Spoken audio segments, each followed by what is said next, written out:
أعوذ بالله من الشيطان الرجيم. بسم الله الرحمن الرحيم. إن الحمد لله نحمده ونستعينه ونستغفره ونستهديه ونعوذ بالله من شرور أنفسنا ومن سيئات أعمالنا. من يهده الله فلا مضل له ومن يضلل فلن تجد له وليا مرشدا. وأشهد أن لا إله إلا الله وحده لا شريك له وأشهد أن محمدا عبده ورسوله بلغ الرسالة وأدى الأمانة ونصح الأمة وجاهد في الله حق جهاده حتى أتاه اليقين. اللهم صل وسلم على سيدنا محمد في الأولين وصل وسلم على سيدنا محمد في الآخرين وصل وسلم على سيدنا محمد في الملأ الأعلى إلى يوم الدين.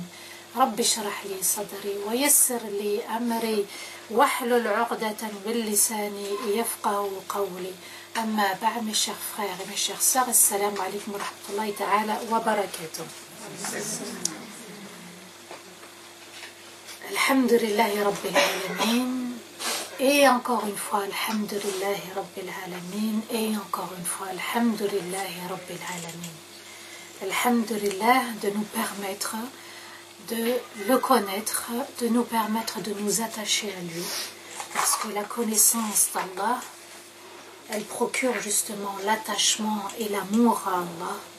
Et une fois qu'on aime Allah Azza wa Jal, eh bien, on fait partie des personnes qui se rapprochent, qui l'aiment, qui le craignent, qui ne regardent que la vérité, qui n'entendent que la vérité, qui ne parlent qu'avec la vérité et qui ne se comportent qu'avec la vérité.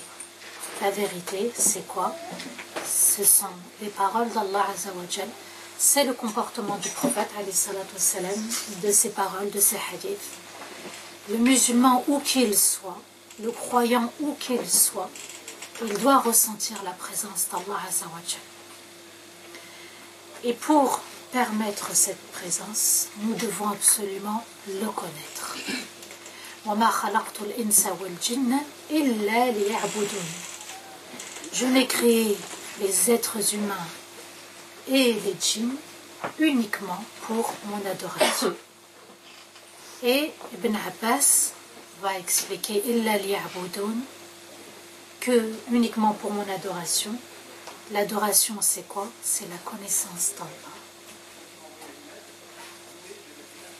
Illa liya'rifun, pour connaître Allah Azza wa Jal. Et c'est ce qui nous manque aujourd'hui. Et à travers ces noms, on s'éduque. Et à travers ces noms, on fait preuve de modestie. Et à travers ces noms, on ressent la présence d'Allah. Et à travers ces noms, on améliore notre comportement. Et à travers ces noms, on s'élève dans la prière. Et à travers ces noms, on doit le remercier pour tout le risque qu'il nous a offert. Et le premier grand risque, c'est la soumission à Allah. La ilaha illallah, c'est la base. Vous voyez une pyramide, c'est la base. Subhanallah, la ilaha illallah. Les 5 piliers de l'islam sont la base. Il y a la shahada. La base, c'est tout ce qui concerne les pratiques religieuses. Ensuite, vous vous souvenez dans le hadith du prophète, alayhi salatu wassalam, lorsque Jibril va venir éduquer. Il n'a pas la forme d'un ange, il va avoir la forme d'un être humain. Et il va lui poser la question au prophète, alayhi salatu wassalam, qu'est-ce que l'islam? Qu'est-ce que la foi? Qu'est-ce que l'ihsan? Il pose la question et il va confirmer. Il dit au prophète, alayhi salatu wassalam, sadaqt, tu as dit vrai. Je pose une question et je dis à la personne, oui, c'est vrai. Donc, pourquoi je pose la question? Donc, en fait, subhanallah, il est venu enseigner le prophète Mohammed sallallahu alayhi wa sallam et sa communauté. Donc, là-bas, ce sont les 5 piliers de l'islam. Tout ce qui concerne nos pratiques religieuses. Le hajj, la umrah, le jeûne, la prière, la shahada. Va venir ensuite les 6 piliers de la foi. La foi dans ce qui est invisible. Les anges, l'enfer, le paradis, le décret, le bon destin, le mauvais destin, les prophètes, les livres, etc. Et ça concerne le cœur. Donc il y a le corps, il y a le cœur, la foi. Et lorsque le cœur et le corps s'unissent, ça va donner l'ihsan. Donc le cœur, l'objectif, c'est Allah. On trace la route, c'est Allah. On a un objectif, c'est Allah. Les 6 piliers de la foi, c'est uniquement Allah. Et les deux, donc il y a un autre degré au-dessus, l'ihsan. L'ihsan qui est l'excellence dans la foi. Donc il y a les actes obligatoires. Et tout ce qui va venir en plus, ça fait partie de l'excellence dans la foi. Et là, c'est de ressentir la présence d'Allah dans les 5 piliers de l'islam et dans les 6 piliers de la foi.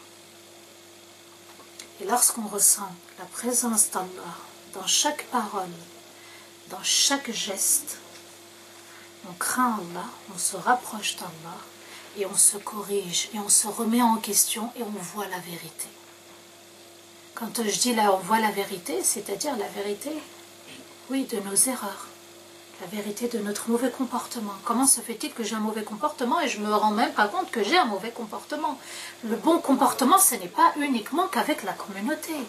Le bon comportement, c'est surtout, ça va être ma belle-mère, mes parents, mon beau-père, mes frères et sœurs, au sein du travail, avec mes amis, dans la fratrie. Qu'est-ce que c'est dur? Les enfants, ne pas faire de différence entre les enfants. Oui, subhanallah, c'est tout ça. L'islam, ça n'est pas uniquement une fois qu'on vit dans la communauté, tout est beau, tout est rose, mashallah, salam alaikum, Allahu akbar, alhamdulillah, on entend ces belles paroles. Le bon comportement, il est difficile à adopter avec nos proches. De se dire que quand je rentre chez moi, l'islam continue et la présence d'Allah doit être là. J'ai fait cette petite introduction parce que le nom que nous allons étudier aujourd'hui et qui doit nous apaiser dans notre foi, dans notre comportement, dans nos pratiques religieuses, c'est Al-Halim. Et nous allons étudier uniquement un seul nom, parce qu'il y a beaucoup de choses à dire concernant Al-Halim. Al-Halim n'a pas de réelle traduction en français. Il va falloir faire des phrases pour expliquer. Et ça, subhanallah, c'est la grandeur des noms d'Allah. Pour expliquer les noms d'Allah, il n'y a pas un nom qui va le définir.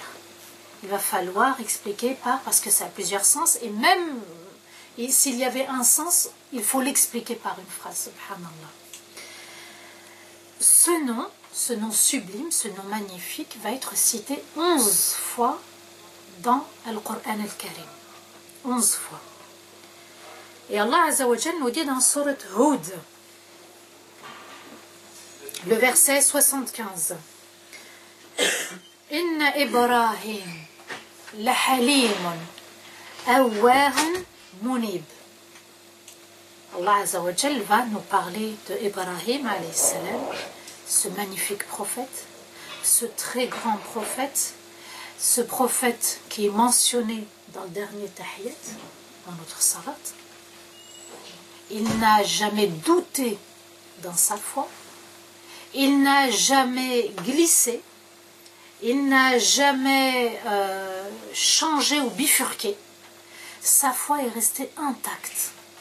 Et subhanallah, lorsqu'il va appeler, il va inviter son père à se soumettre à Allah, à revenir à Allah, et de ne pas suivre les pas du diable dans son adoration aux pierres. Eh bien, subhanallah, il avait à peu près 16 ans. C'était un adolescent. Aujourd'hui, pour nous, c'est un adolescent, 16 ans. Il avait 16 ans. Allah nous dit, Ibrahim est vraiment patient dans la colère, et c'est pas vraiment patient dans la colère, c'est vraiment oui, patient. Allez, on va rester sur ce nom et puis après je définirai. Ibrahim est vraiment patient dans la colère, humble devant son Seigneur. Donc Awwah, il est humble, il pleurait beaucoup, Ibrahim alayhi salam. Pleurer pour ses actes, est-ce qu'Allah Azza wa Jal va accepter ou non? Et plein d'obéissance pour son Seigneur. Je répète, Ibrahim est vraiment patient dans la colère, humble devant son Seigneur et plein d'obéissance pour son Seigneur. Halim, il était doux. Il ne s'emportait pas facilement. Il patientait. Il était humble. Il faisait preuve d'humilité dans ses actes d'adoration, dans ses relations humaines. Il était toujours humble vis-à-vis de son Seigneur. Et il était plein d'obéissance. Sami'na wa ata'na. Nous avons entendu le message. Nous avons reçu la parole d'Allah et nous obéissons à notre Seigneur. Il aimait obéir à son Seigneur. Il aimait faire preuve d'humilité. Concernant son fils Ismaïl, Allah nous dit فَبَشَّرْنَاهُ بِغُلَامٍ حَلِيمٍ. Et nous lui avons annoncé la bonne nouvelle d'un enfant plein de douceur. Oui, subhanallah. Wa alaykum salam wa rahmatullah. Concernant le prophète Shu'aib, Allah Azza wa Jal aussi va mentionner sa qualité de Halim. Donc, Allah Azza wa Jal nous dit قالوا يا شعيب أصلواتك تأمرنا أن نترك ما يعبد آباؤنا وأن نفعل في أموالنا ما نشاء إنك لأنت الحليم الرشيد. Le peuple de Shu'aib, c'était le premier peuple, subhanallah, qui trichait dans la balance. Premier peuple qui trichait dans la balance. Et subhanallah, il ne trichait pas uniquement dans le grammage. Il trichait même dans l'appareil. L'appareil était faussé. Donc la pesée était faussée. Donc il trichait et les deux dans la pesée et en plus dans la machine. Allahu Akbar, à cette époque, il savait tricher, hein, subhanallah, et c'était le premier peuple. Donc, Shu'aib était venu les appeler à l'unicité d'Allah, à se corriger par rapport au fait de tricher dans la balance, et aussi, subhanallah, c'était un peuple de bandits. Et pourtant, Allah, il a eu de la rahma envers eux. Il a envoyé un prophète pour leur faire le rappel, pour les inviter à se corriger, à revenir à Allah Azza wa Jal. Et malgré ça, ils vont se montrer orgueilleux et méprisants vis-à-vis de Shu'aib. On le dira à Shu'aib. Et subhanallah, on verra la réponse de Shu'aib. Est-ce que ce sont tes prières qui t'ordonnent justement de nous pousser à renier le culte de nos ancêtres? Ou à ne plus disposer de nos richesses comme on le souhaite? Est-ce toi l'homme patient, regardez comment ils vont le mépriser, est-ce toi l'homme patient dans la colère, plein d'indulgence et un homme sage et posé? Est-ce par cette qualité qu'il avait, subhanallah, et il connaissait, hein, les prophètes, ils étaient connus pour leur qualité. Comme Rasulullah sallallahu alayhi wa sallam, avant la révélation, il était connu pour être l'amin, al-sadiq al-amin, le véridique, celui qui disait la vérité, al-amin, le garant des dépôts. Quand on lui confiait quelque chose, il en prenait soin. Et il était connu, subhanallah, Shu'aib, pour être quelqu'un qui ne s'emportait pas du tout. Quelqu'un de sage, quelqu'un de raisonné. Et là, ils vont l'attaquer par cette qualité. Shu'aib, c'est toi, pourtant on te connaît, tu as ces qualités-là. Pourquoi tu nous demandes de renoncer au culte de nos ancêtres? Pourquoi tu viens nous parler de nos richesses? Et subhanallah, c'était un peuple qu'Allah Azza wa Jal avait donné le confort, avait donné les richesses. Et subhanallah, Shu'aib était très riche aussi. Eux étaient riches, il était riche. Donc il n'y avait pas un réel intérêt, subhanallah, de leur faire le rappel et de gagner quelque chose. Et subhanallah, voici la réponse de Shu'aib. Pourtant, il l'attaque, hein, sur sa qualité. Oui, mais toi, tu crois que tu es qui? Est-ce que tu es devenu fou? Parce qu'il l'attaque sur la raison. T'es devenu fou pour nous demander tout ça? Et Shu'aib, qui à 4 reprises, dans cette sourate, Allah Azza wa Jal va dire Ya qawm, Ya qawm, Ya qawm, mon peuple, mon cher peuple, mon peuple, Ya qawm. Donc il leur parle avec douceur, toujours dans la maîtrise de soi. Cher peuple, que pensez-vous si j'avais une preuve évidente? La preuve d'Allah, le message, et qu'il m'avait comblé de ses bienfaits pour lui désobéir par la suite? Est-ce que c'est logique d'avoir une preuve évidente et ensuite que moi je puisse lui désobéir? Donc il voulait honorer cet engagement. Je ne cherche pas à vous contrarier. Regardez la manière dont il leur parle avec sagesse. Je ne cherche pas à vous contrarier pour faire moi-même la même chose que vous. Je ne cherche pas à vous faire du mal et puis ensuite je vais faire la même chose que vous. Je ne cherche pas également à vous faire du tort et puis ensuite à tricher dans la balance. C'est pas mon but. Mon but c'est d'adorer Allah Azza wa Jal. Je souhaite uniquement vous aider à vous corriger comme je peux. La modestie. Mastatat. La modestie. Vous voyez, subhanallah, il leur dit, je suis au même niveau que vous, je suis un être humain. Je souhaite uniquement vous aider à vous corriger comme je peux.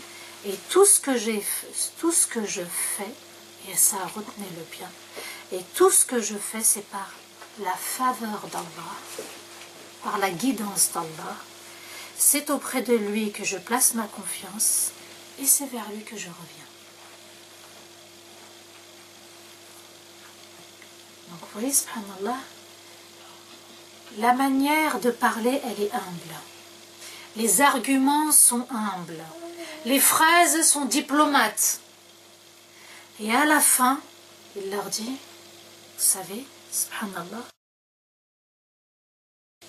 tout ce que je fais, tout ce que je dis, tout ce que j'œuvre, eh bien ça vient d'Allah Azza wa Jal. Uniquement d'Allah. Wa ma tawfiqi illa billah. Alayhi tawakkalt, c'est auprès de lui que je place ma confiance. Donc vous voyez que dans le hilm, dans cette maîtrise, il y a la confiance, le tawakkul, il y a la modestie, être humble, de se dire tout ce qui m'arrive finalement. Bon destin, mauvais destin, Allah l'a choisi. Il y a toujours un khir derrière un mal, et peut-être il y a toujours un mal derrière un khir. Et c'est vers lui que je reviens. Le verbe est au présent, c'est-à-dire, subhanallah, je me soumets à lui, je me repens, je reviens vers lui pour me repentir. Là, on pourrait penser que c'est peut-être Yawm al-Qiyamah, mais le verbe est au présent. Wa ilayhi unib, et je reviens sans cesse vers lui. C'est ce qui nous manque, subhanallah. C'est ce qui nous manque. De se dire, ce que je possède comme bien, mon foulard, ma robe, mon manteau, mon toit, mon chauffage, mon eau, mon frigo, mes placards, ce qu'il y a dedans, ma voiture, tout ça, subhanallah, il faut se dire, alhamdulillah, c'est grâce à Dieu, c'est une faveur d'Allah que j'ai obtenu ce que j'ai. C'est tout par la grâce d'Allah. Et subhanallah, c'est ce comportement-là que nous devons adopter chaque jour à la maison, à l'extérieur de la maison. Et ce n'est pas le fait de se dire, subhanallah, je vais bosser de 8h jusqu'à 17h et à la fin j'ai mon salaire, et mon salaire, voilà, je vais faire ci, je vais faire ça, je vais faire ça. J'ai une CBCL ou un chéquier qui va me permettre d'acquérir ce que j'ai envie d'acquérir. Wa ma tawfiqi illa billah. Ceci est une faveur d'Allah. Vivre la présence d'Allah, c'est vivre, de se dire, subhanallah, tout ce que j'ai, c'est grâce à Allah. Soit on est dans le remerciement, soit on est dans l'obéissance, les actes d'adoration, soit on est dans l'erreur, dans le péché, et là on revient vers Allah Azza wa Jal. Et ça, c'est important de vivre la présence d'Allah et vivre comme si Allah nous voyait à chaque instant, à chaque moment. Al-hilm, donc, c'est se retenir de se mettre en colère. Je vois des petites grimaces. Qu'est-ce que j'ai pas dit? C'est se retenir aussi de punir. D'accord? Donc, on va détailler, bénillah. Nous concernant, c'est retenir son ego, de rendre le mal par le mal. Donc, concernant Allah Azza wa Jal, c'est la patience d'Allah. Il ne se met pas en colère contre nous à chaque péché.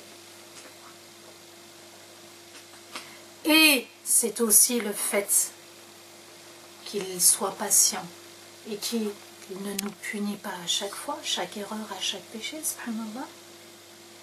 Et c'est à nous d'adopter, de maîtriser ce nom et de se dire, subhanallah, je dois m'inspirer de ce nom pour être quelqu'un qui retient son âme, qui retient son ego, d'aller vers la colère.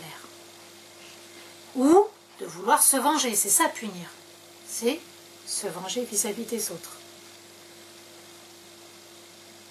Vous allez voir que ce dars va faire trembler. Mais il faut trembler peut-être pour qu'on puisse retrouver la raison. Al-hilm, c'est aussi la sagesse. Donc c'est la patience, la sagesse, et c'est le fait aussi de ne pas punir. Et subhanallah, le prophète alayhi salatu wassalam, lorsqu'il y avait des grandes difficultés, des grandes crises, il faisait cette invocation. La ilaha illallah al-halim al-alim. Donc lié à la colère, al-halim al-alim. La ilaha illallah rabbul arsh al-azim. La ilaha illallah rabbus samawat wa rabbul ard rabbul arsh al-karim. Vous allez me dire, mais on n'a pas entendu une dua Allahumma. Les plus grandes doigts et les plus belles doigts, c'est lorsqu'on fait l'éloge d'Allah. Avant d'invoquer, pour quoi que ce soit, faites l'éloge d'Allah. Allahu akbar kabira, walhamdulillah kathiran, wa subhanallah bukratan wa asila, subhanallah wa bihamdi subhanallah al-azim, subhanallah wa bihamdi adada khalqi, wa rida nafsi, wa zinata arsha, wa midada kalimat. Vous êtes en train de faire l'éloge d'Allah. Et ça, c'est important, subhanallah, de voir la grandeur d'Allah, la beauté d'Allah, de vanter les qualités d'Allah. C'est très important. On n'y va pas tout de suite, Allahumma, Allahumma, et puis à la fin on termine, Allah n'a pas exaucé. Vous vous rendez compte, subhanallah, comment on a formulé nos doigts et comment on a formulé la réponse? On exige d'Allah. Il faut s'adresser à Allah Azza wa Jal. La ilaha illallah, al-alim ou al-halim. Il n'y a de Dieu qu'Allah. Seul Allah mérite d'être adoré parce qu'il est omniscient, il a toute la science, il maîtrise toute la science. Al-halim, qui est patient, je dirais même qui est doux. Est-ce que dans le mot douceur, vous sentez la colère ou l'agacement ou les nerfs ou la colère ou le châtiment? Le doux. Si on devait quand même dire un nom, c'est le doux. L'indulgent. L'indulgent, c'est encore plus fort. L'indulgent, parce que peut-être il y en a qui ne savent pas. L'indulgent, le doux, c'est le très doux. L'infiniment doux. La ilaha illallah rabbul arsh al-azim.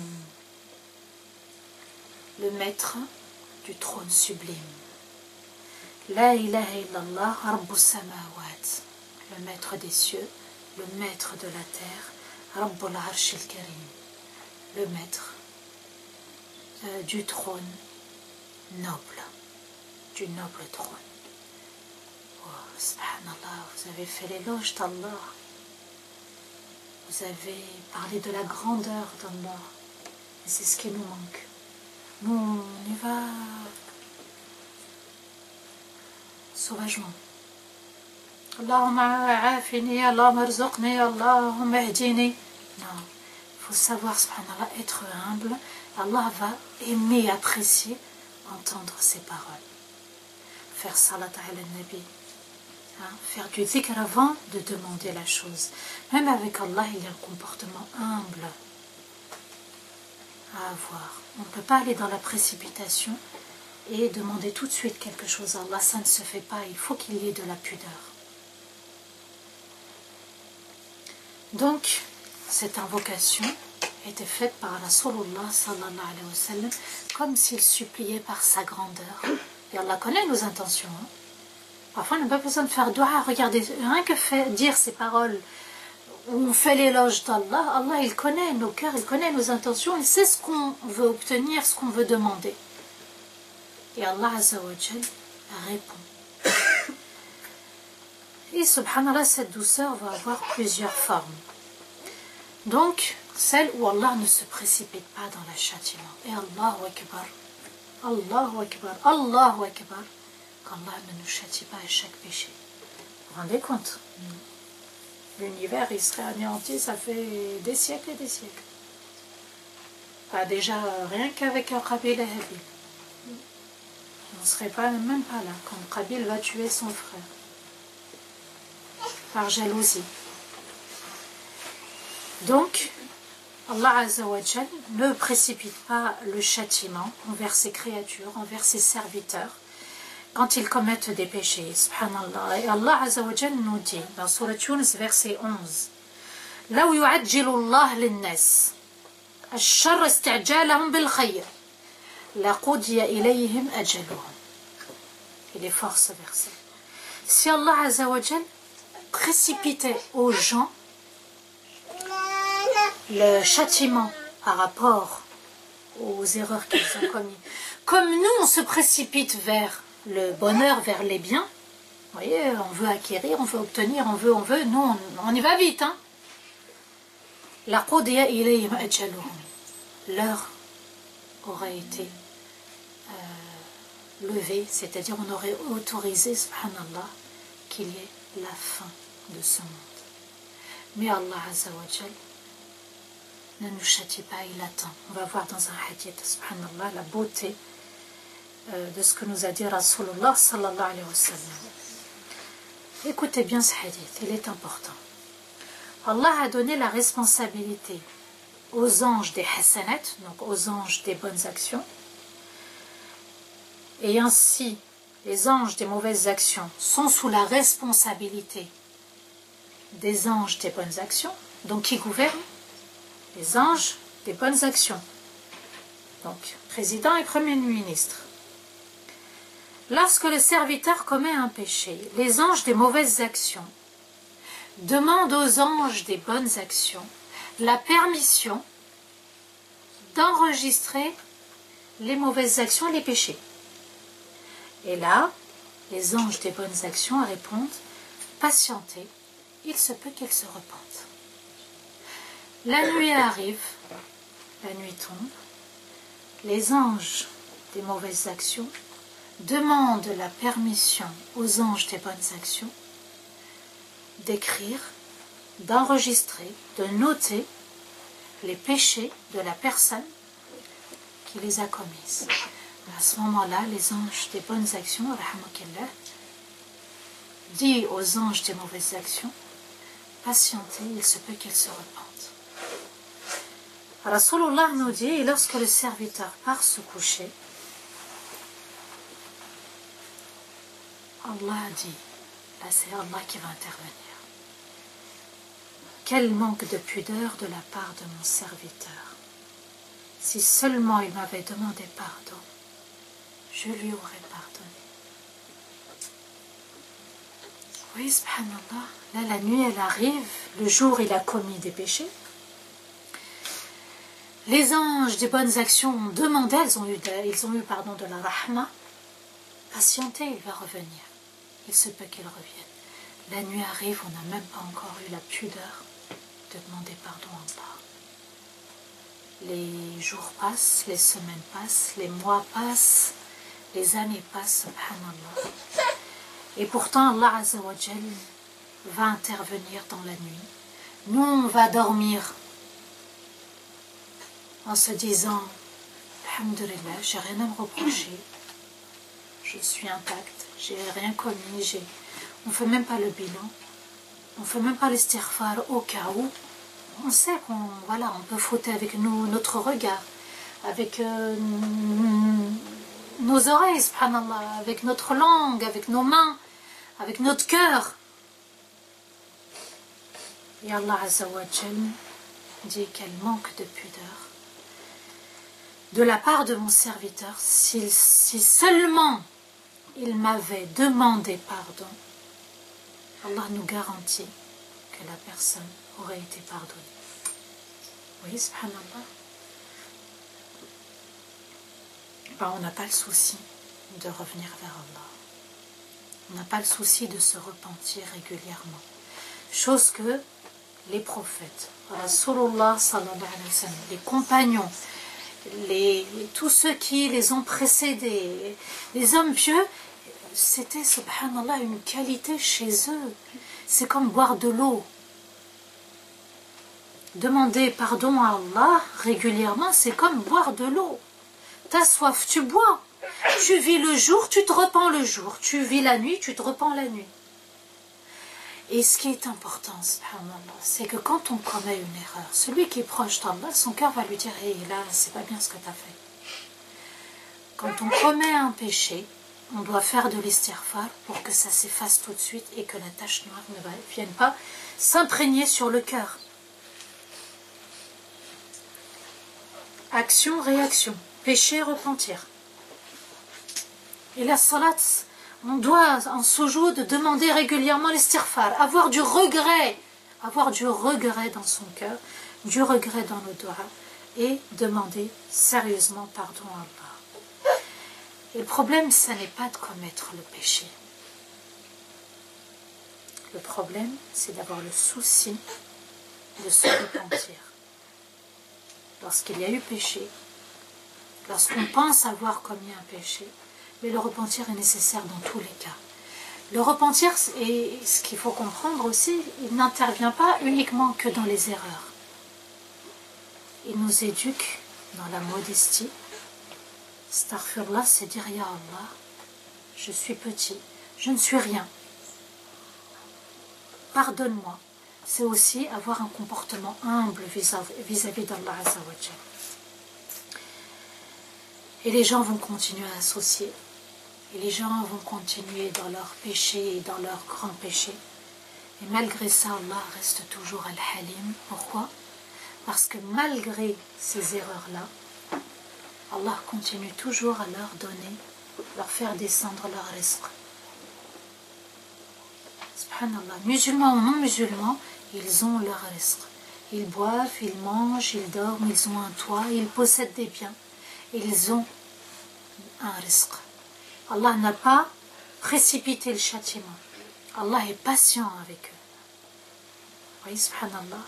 Si Allah est patient avec nous, même les non-musulmans, pourquoi nous, les non-musulmans, on les méprise, on les regarde de haut? Si Allah il leur fournit leur rizq en tant que créature divine, et si Allah Azza wa Jal patiente, il y a un enfer.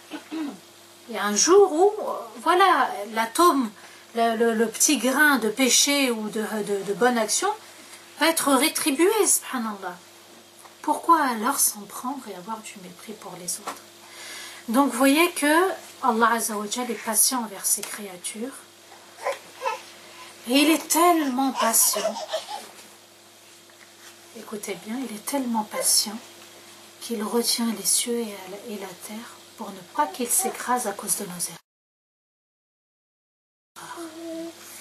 Allah Azza wa Jal nous dit dans Surat Fatir, verset 41, « Inna Allah yumsiku as-samawati wal-ard an tazula wa la in zalata in amsakahuma min ahadin min ba'dihi innahu kana haliman ghafura. » Allah dit certes, c'est Allah qui maintient les cieux et la terre pour ne pas qu'ils s'écroulent.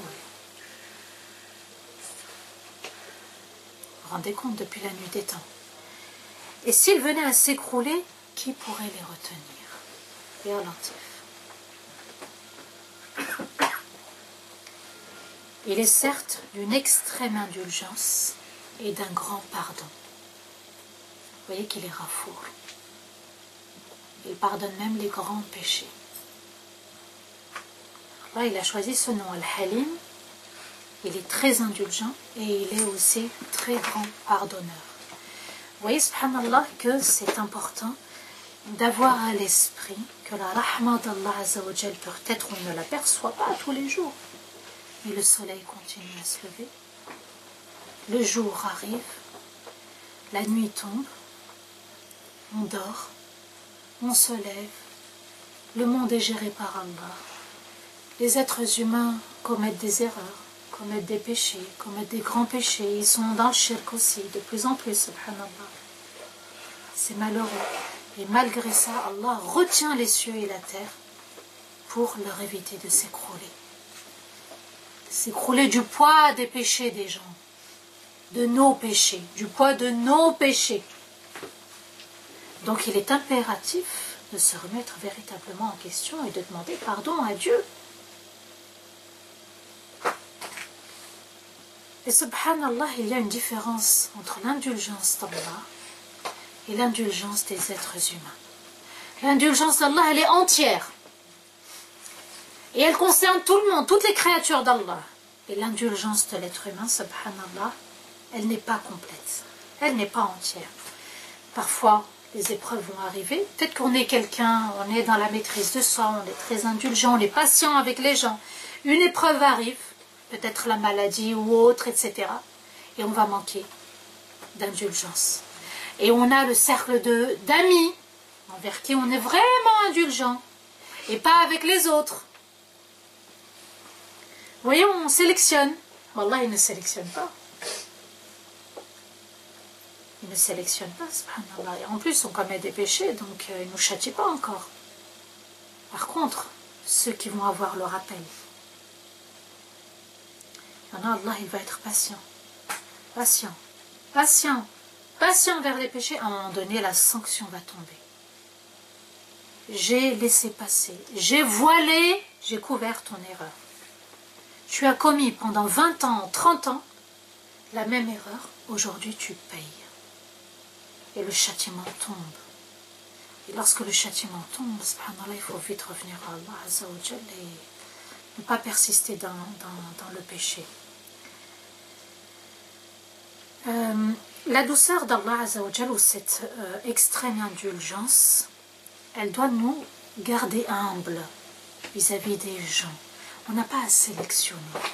On n'a pas à choisir envers qui on doit être humble, on doit être modeste et patient.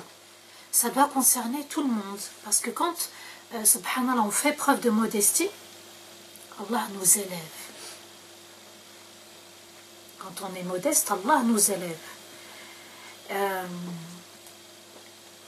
Et puis, l'erreur que font certains, c'est de se dire, comme Allah m'a donné des biens, comme l'histoire de Qarun, Allah m'a donné un savoir. Mais il y en a, ils vont se reposer sur ça et de se dire, alhamdulillah, moi Allah il m'a donné, ça veut dire qu'il n'est pas en colère contre moi. Et c'est là l'erreur de Shaitan. Il y en a, ils ont des biens, il y en a, ils ont la science, l'ilm aussi, et ils pensent que c'est dû à leurs bonnes actions. Donc ils sont sur le bon chemin. Mais ils sont dans l'erreur, dans la grande erreur. Tout vient de la part d'Allah. On doit faire le repentir, il est nécessaire. On doit se montrer humble vis-à-vis de notre Seigneur et des créatures et surtout envers les musulmans.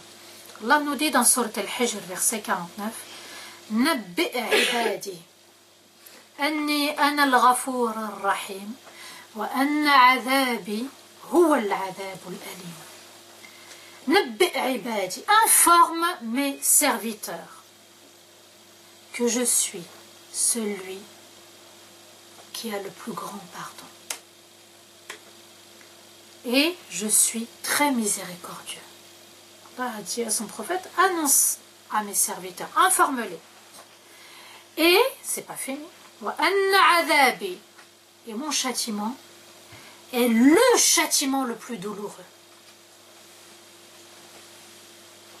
Il te dit, reviens vers moi, mais n'oublie pas l'enfer.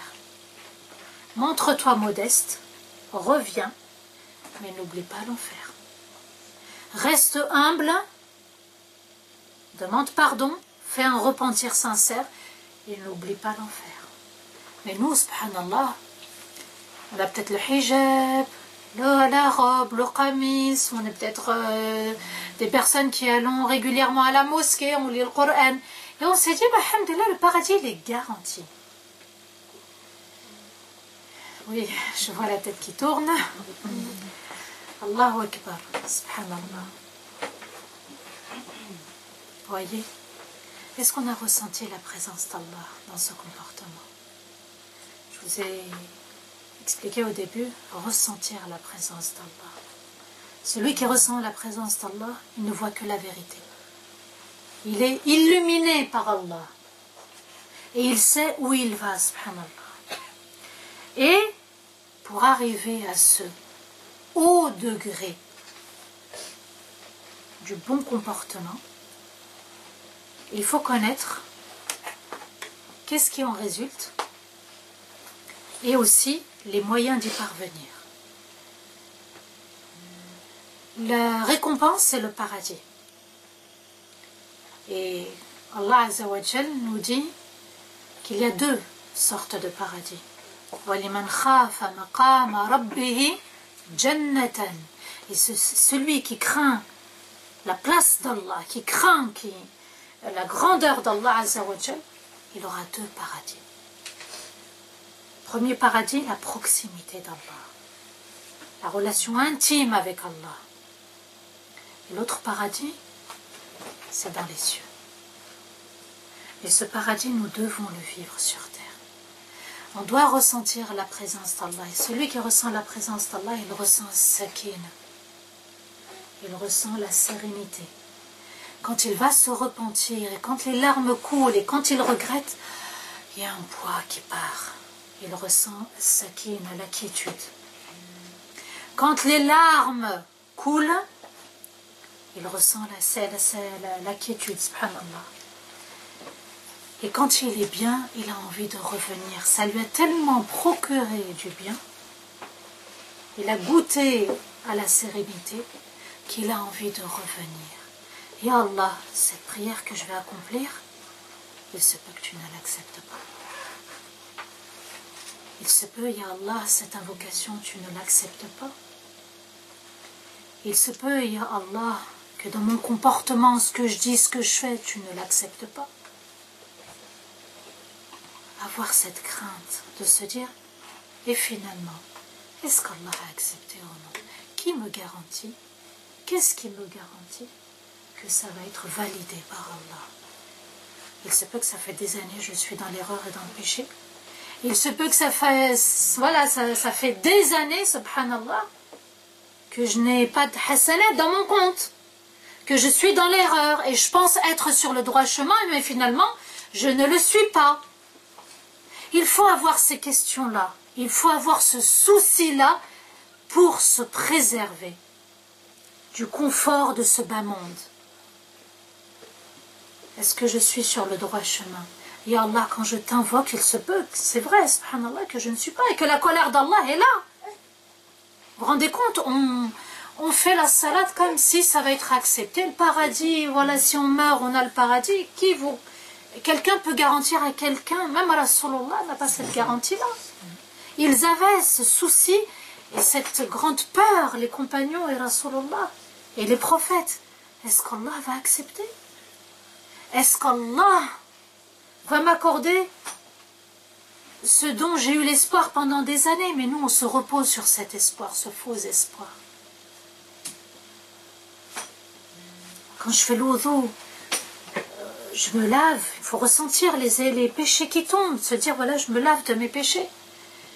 Est-ce que j'ai été injuste en donnant? Est-ce que je donnais plus à l'un, plus à l'autre? Souvenez-vous, le peuple de Chouaïb, la balance, il trichait dans la balance, subhanallah. Souvenez-vous de cette histoire, je ne sais pas si vous l'avez écoutée. C'est un enfant, il va enterrer sa mère, subhanallah, et chaque nuit, il va voir sa mère en enfer.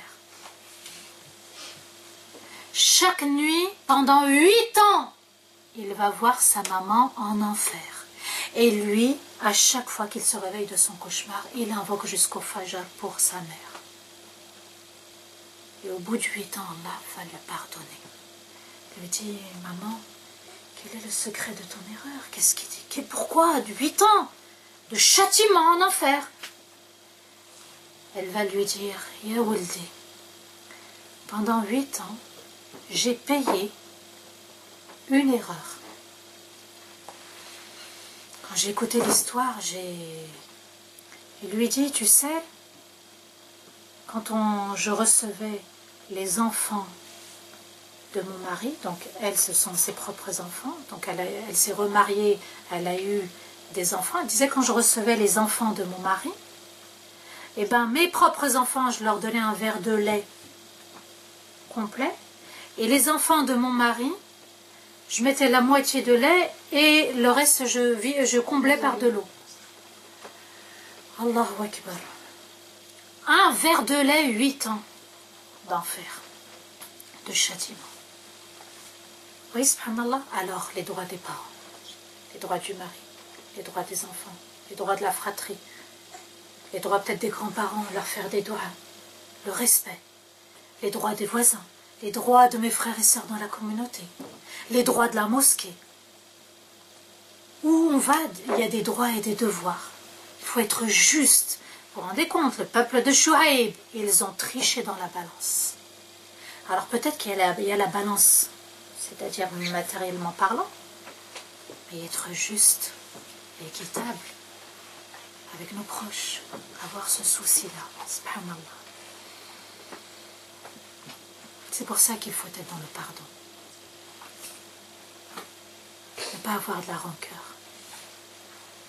La rancœur pousse à l'erreur. La rancœur aveugle. C'est pas l'amour qui aveugle, c'est la colère qui aveugle. Quand on aime pour Allah, on n'est pas aveuglé. C'est la colère qui aveugle. Elle aveugle et on doit combattre son nafs. Parce qu'un voile va venir s'interposer entre notre cœur et la vérité, entre nous et Allah. C'est pour ça qu'il faut être dans le pardon. Al-Halim, il faut véritablement le méditer. Il faut s'en inspirer pour avoir un comportement digne de l'islam, digne du message du prophète, digne du message d'Allah. Donc il y a la récompense du paradis. Les choses qu'on n'arrive pas à faire pour y parvenir, c'est le silence. Esket, soukout moukout. C'est ça. Mais c'est pour que vous reteniez, je fais exprès de choisir des mots comme ça. On se tait. Motus et bouche cousue. Oui, subhanallah. Est-ce que c'est de la faiblesse de se retenir? Ou, je vais pousser un peu plus fort, est-ce qu'Allah est faible?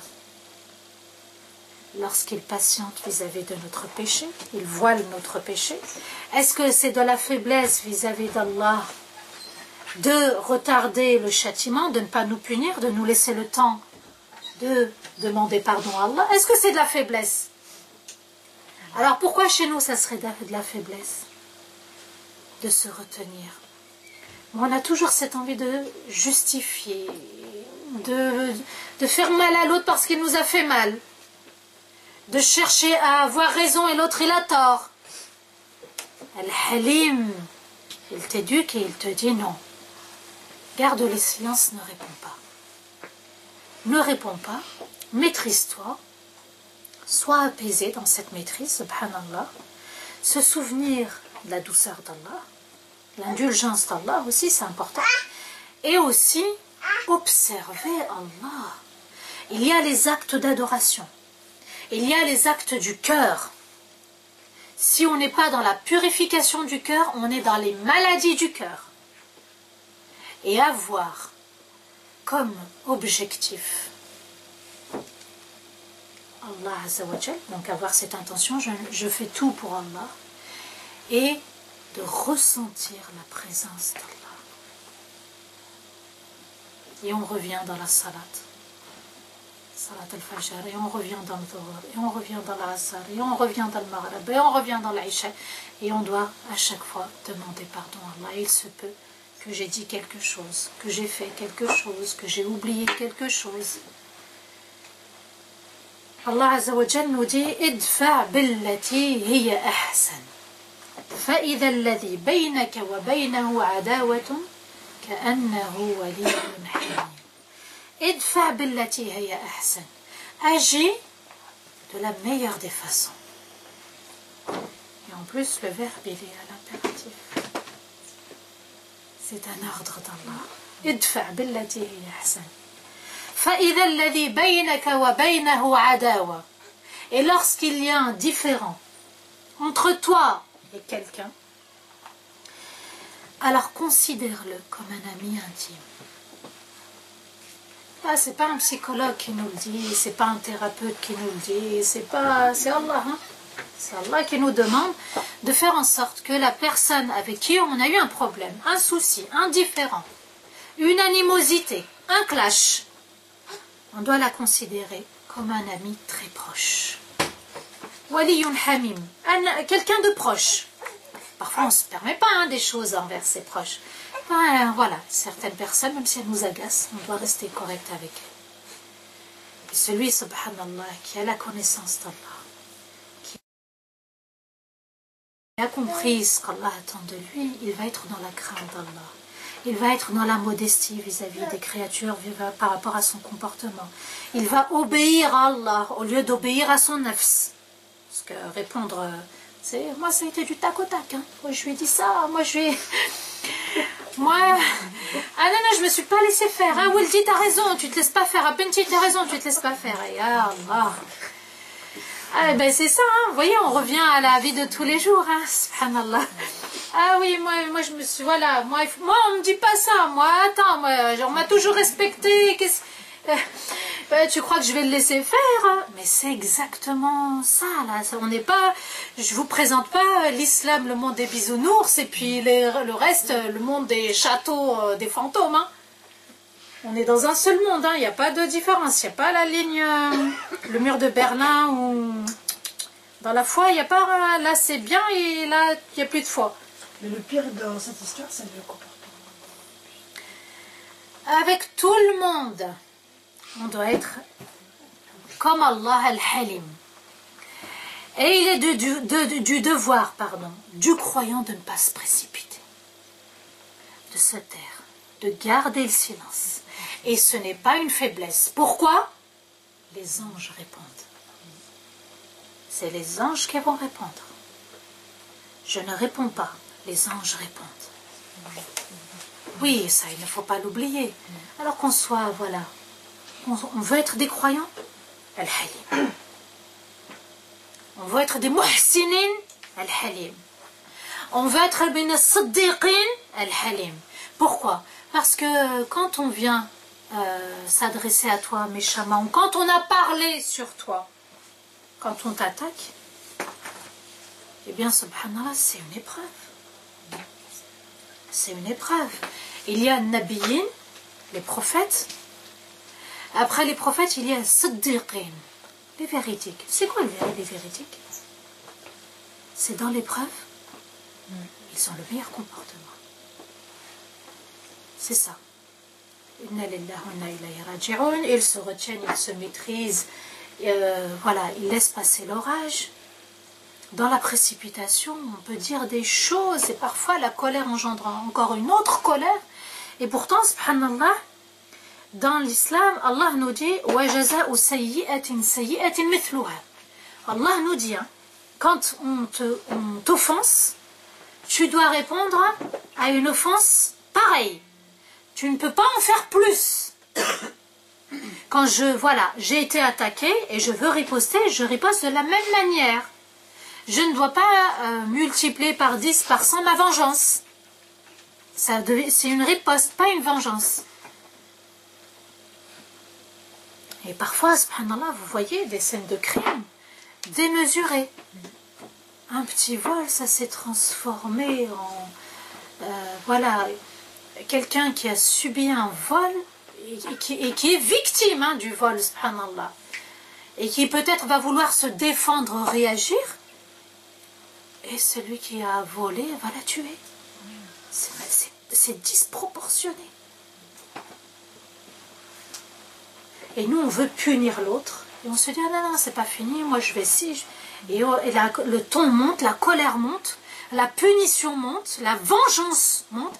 Et on est arrivé, subhanallah, Abu Darda, un compagnon du prophète, alayhi salatu wassalam, a dit, si il n'y a pas l'hilm, cette extrême indulgence, cette indulgence envers l'autre, eh bien, ça sera la fin du monde. Et on est à cette époque. On est véritablement plein dedans. On se venge. Alors, la vengeance la plus facile, c'est la vengeance virtuelle. Quand on est derrière notre écran, derrière notre téléphone, et on envoie des messages blessants, durs, et on va faire de la médisance, on va colporter, et c'est trop facile. Oui, subhanallah. Et on devient mauvais, et on devient très sensible, on répond facilement, on a du mal à se maîtriser. Vous vous rendez compte, subhanallah?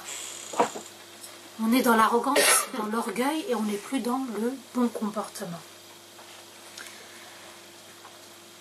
Le prophète alayhi salatu wassalam nous dit, pour y parvenir à cette bonté, à cette indulgence, il nous dit al-ilmu bit-ta'allum wal-hilmu bit-tahallum.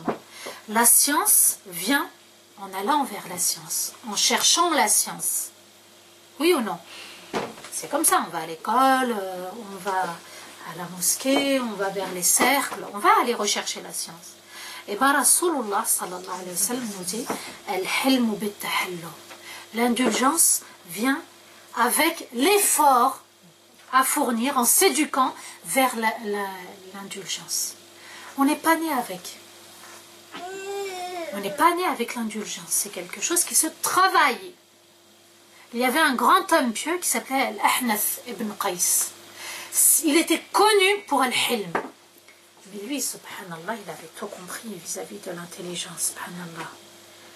Parce que cette indulgence, il y a une différence entre maîtriser sa colère et être indulgent. Maîtriser sa colère, c'est faire l'effort. C'est-à-dire, peut-être on bouillonne de l'intérieur, mais on se retient.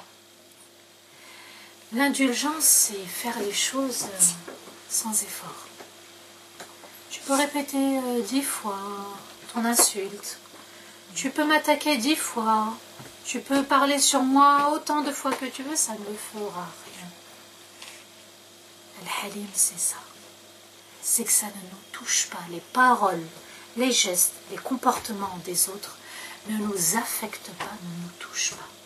On est dans la maîtrise de soi, la maîtrise de l'âme, et on est dans la quiétude, dans la sérénité, la sakine. Vous voyez la différence? On est apaisé, on n'a pas besoin. Les anges répondent, Allah est témoin. Et puis je me souviens que voilà, moi aussi j'ai commis des erreurs, et Allah m'a couvert, et Allah a pardonné, il m'a laissé le temps. Cependant, il demande aux anges, les anges qui vont écrire les bonnes actions, d'être les responsables, d'avoir l'autorité sur les anges des mauvaises actions. Eh non, non, non, on ne vous a pas autorisé à écrire. Vous vous rendez compte? Le jour où les anges vont écrire, ya Latif. Ramadan, c'est on demande l'afou. Ya Allah, pardonne-moi entièrement. Et c'est ce comportement-là qu'on doit aussi avoir envers les gens. Et tous les jours, on est amené à combattre son nafs. Tous les jours, on est, quand je dis combattre, c'est faire l'effort de l'éduquer. C'est comme ça qu'il faut le comprendre. Parce que combat, c'est comme s'il y avait un ring. Moi, mon âme, on se boxe, non, c'est faire l'effort pour s'élever, pour améliorer notre comportement, pour pardonner aux autres, pour être serein, vivre cette sérénité, subhanallah. Vous vous rendez compte ah, moi je démarre au quart de tour. Hein. Moi je démarre... vous vous rendez compte d'avoir cette expression-là et puis l'intégrer dans notre cerveau. C'est-à-dire que dans cette société, il faut vivre comme des chiens qui aboient. Est-ce que vous avez entendu un lion partir à la chasse en rugissant? Ou qui se promène en rugissant? Un lion, c'est silencieux. C'est symbole de noblesse, c'est symbole de force, il a un certain charisme, le lion. Vous prenez d'autres félins, le guépard ou la panthère, c'est pas la même chose.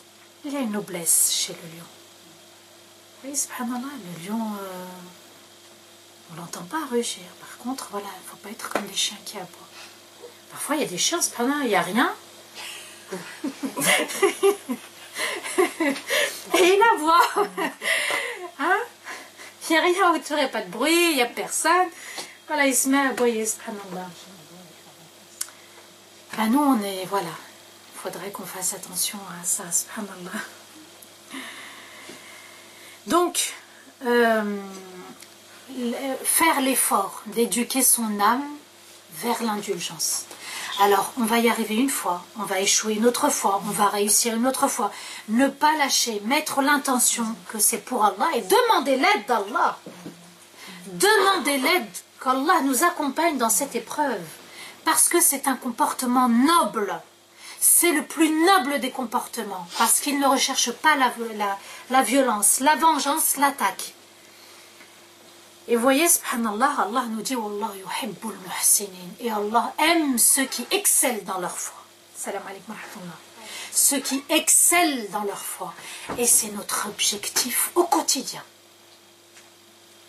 C'est pas quand j'aurai 40 ans, je vais me calmer, 50 ans, je vais mettre le hijab, nanana, je vais commencer. Voilà, vous voyez comment on a des faux espoirs et des faux rêves. Et le prophète alayhi salatu wassalam a dit un jour à Ashaj ibn Abd al-Qais, un compagnon, radiyallahu anhu, il lui dit à Ashaj, tu as deux qualités. Et deux qualités qu'Allah aime en toi. Vous vous rendez compte? Normalement, on ne vante pas quelqu'un, par exemple, en public. Ça ne se fait pas. Et puis voilà, il vient lui dire, Ya Ashaj, Allah apprécie deux qualités chez toi, subhanallah. La première, al-hilm, la deuxième, al-ana. Al-hilm, c'est le fait de se retenir, de ne pas s'emporter vers la colère. D'être, on va dire, serein face à la colère. C'est plutôt comme ça qu'on devrait traduire. D'être serein.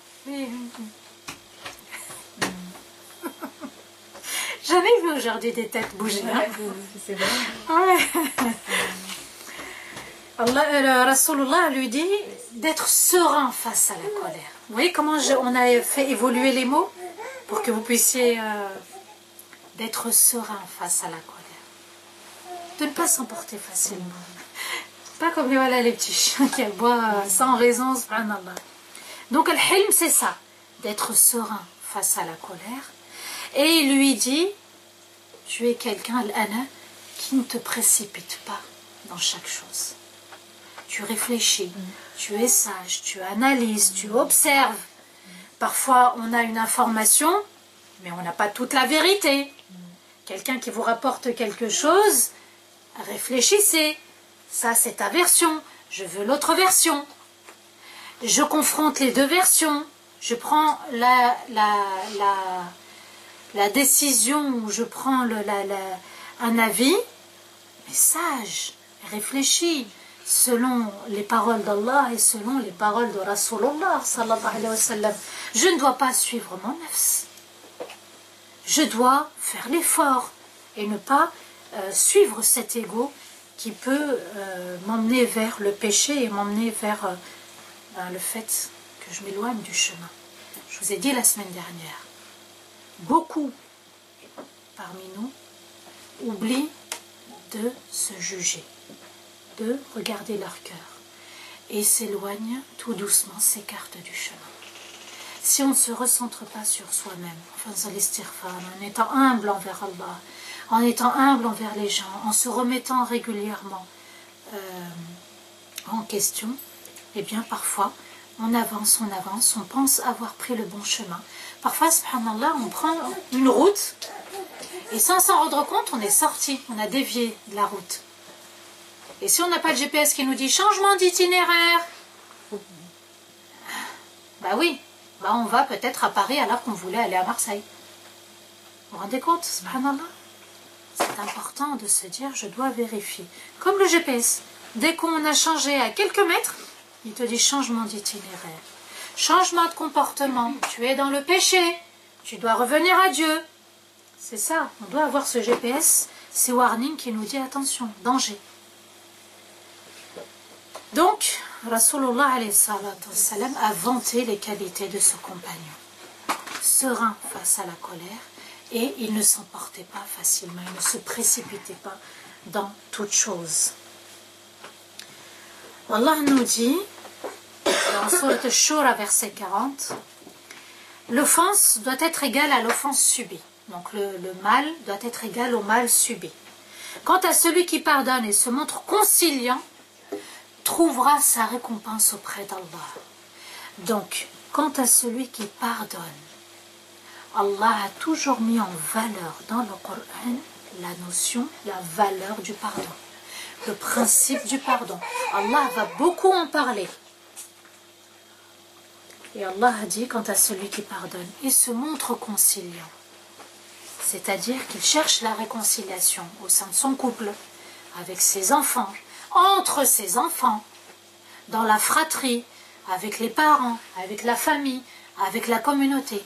Quand on cherche la réconciliation, Allah dit, cette personne-là trouvera sa récompense auprès d'Allah. Et vous savez que la récompense d'Allah, c'est pas au prorata de notre geste. La récompense d'Allah, c'est cet immense paradis. Et on ne sait même pas exactement ce qu'il y a. Et on se dit, subhanallah, arrivera le jour où, ah, si j'avais su. Ah, si j'étais raisonnable. Ah, si j'avais suivi Rasulullah sallallahu alayhi wa sallam. Ben, je ne serais pas dans cet état aujourd'hui. Les regrets font mal. Allah nous dit dans le verset 43 de cette sourate Ash-Shura, وَلَمَنْ صَبَرَ وَغَفَرَ. Donc Allah, il parle encore de la patience et du pardon. وَلَمَنْ صَبَرَ وَغَفَرَ إِنَّ ذَلِكَ لَمِنْ عَزْمِ الْأُمُورِ. Celui qui patiente, qui accepte l'épreuve et qui se dit je suis à la hauteur du pardon. Parce qu'il faut avoir confiance en soi. Parfois, c'est peut-être un manque de confiance en soi. Oui, mais si je pardonne, ça veut dire que je suis faible et ça veut dire que je dois être comme ci, comme ça. Vous vous rendez compte, le cerveau, comment il analyse et il invente des hypothèses et il prend un mauvais chemin. Allah nous dit, et celui qui patiente et qui pardonne, c'est la meilleure des décisions à prendre. C'est Allah qui veut notre bien, qui est lui-même Al-Halim et qui nous enseigne ce noble comportement, le pardon et la patience. La question qui se pose, c'est si Allah n'était pas Al-Halim? Et si Allah nous châtierait? Et si Allah nous dévoilait? Et si Allah nous privait de notre risque? Parce qu'on a commis un péché. Alors que nous, une erreur, on ne la laisse pas passer. Non, mais moi, une fois, deux fois, et puis la troisième, je laisse plus passer, moi. Moi, attends, on me prend pour qui, là? Vous voyez, subhanallah, le comportement, parfois, qu'on peut adopter et se laisser emporter par son ego. Et n'oubliez pas, on n'oublie pas, Inch'Allah, qu'on se trompe, et on se trompe, et on se trompe, et on va se tromper. Et on va encore se tromper. Et on va encore demander pardon d'Allah. Et Allah va encore se montrer patient vis-à-vis de nous. Et subhanallah, Allah est sage. Al-Halim, c'est aussi le sage. Il sait comment on est. Il sait exactement comment on est. Et il est patient vis-à-vis de nous. Alors essayez de trouver toujours une raison pour l'autre. Une excuse pour l'autre. On n'a qu'une partie de la vérité. On ne sait pas ce qu'il y avait dans son cœur, dans sa pensée. À ce moment-là, peut-être qu'il était éprouvé, que la personne a mal réagi. Peut-être qu'elle a mal dormi. Peut-être qu'il y a eu les hormones. Hein? Vous voyez, subhanallah. Donc, essayez de donner une nouvelle chance à l'autre, comme Allah nous donne chaque jour une nouvelle chance. Et al-hilmu, il est plus fort quand on est serein vis-à-vis des autres. C'est-à-dire, on agit face aux attaques, face aux agressions, face à la violence verbale des autres. On agit sereinement. Le prophète, alayhi salatu wassalam, faisait une dua. Il faisait une dua justement pour al-hilmu. Et il disait, Allahumma aghnini bil-ilm. وزيني بالحلم وأكرمني بالتقوى وجملني بالعافية اللهم أغنني بالعلم يا الله enrichis-moi par le savoir. C'est la plus grande des richesses. Si ce savoir est utile, hein. C'est pas j'emmagasine les connaissances et je ne mets pas en pratique. On peut en connaître des hadiths, mais si on n'applique pas, ça ne sert à rien. Allahumma aghnini bil ilm. Seigneur, enrichis-moi par la science. Wa zayyinni bil hilm. Et parez-moi, c'est la parure, là on parle de parure, vous savez, les accessoires, les bijoux, voilà, pour être beau. Et parez-moi par l'extrême indulgence. Wa akrimni bit taqwa. Et rends-moi noble par la crainte d'Allah. Wa jammilni bil afiya. Et embellis-moi par un grand pardon. Vous voyez, subhanallah, qu'est-ce qu'il demandait à Allah? Est-ce qu'il demandait une maison, une voiture, des bijoux, de l'argent de côté? Moi, je veux de l'argent de côté au cas où. Est-ce que Rasulullah a demandé, Ya Allah, au cas où? Il a demandé la science, il a demandé la sérénité face à la colère, il a demandé la crainte d'Allah et il a demandé le pardon, l'immense pardon d'Allah. Voilà, c'était ça les doigts de Rasulullah. Est-ce que vous avez vu Rasulullah un jour avoir un palais? Et pourtant les Qurayshites ils m'ont dit, tu veux les femmes, on te donne, tu veux le pouvoir, on te donne, tu veux un palais, on te donne. Il voulait son Seigneur. Ali radiallahu anhu, rapport du prophète alayhi salatu wassalam, et nous dit, le musulman atteint par la douceur, par cette sérénité face à la colère, cette patience, le degré du jeûneur, celui qui jeûne toute la journée, et celui qui prie toute la nuit. Vous voyez, subhanallah, c'est un noble comportement. Il faut avoir cet objectif tous les jours et de se dire, je dois m'embellir par ce comportement. Allah Azza wa Jal va révéler un verset. خذ العفو وأمر بالعرف وأعرض عن الجاهلين. Rasulullah n'a pas compris, il va demander à Jibril. Jibril, qu'est-ce que ce verset signifie?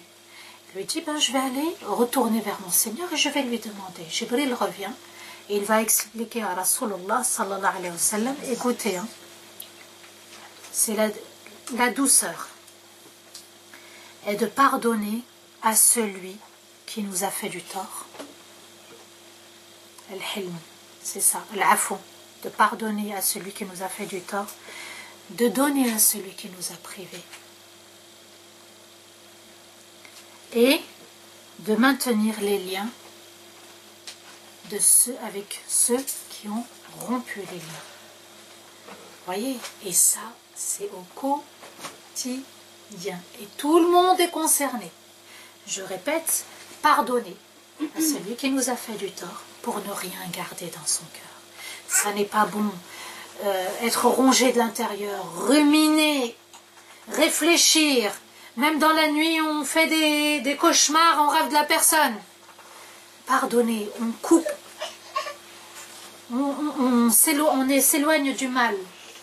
Pardonner, c'est nécessaire. Ça apporte la sérénité et la quiétude. Liwajhillah, le faire. pardonner et donner à celui qui nous a privés. D'accord? Un parent, frère, sœur, enfant, ma'alish. Là, le ma'alish, il a tout son sens. Hein. C'est pas ma'alish... Là, c'est ma'alish li wajhillah. D'accord? C'est pour Allah ma'alish.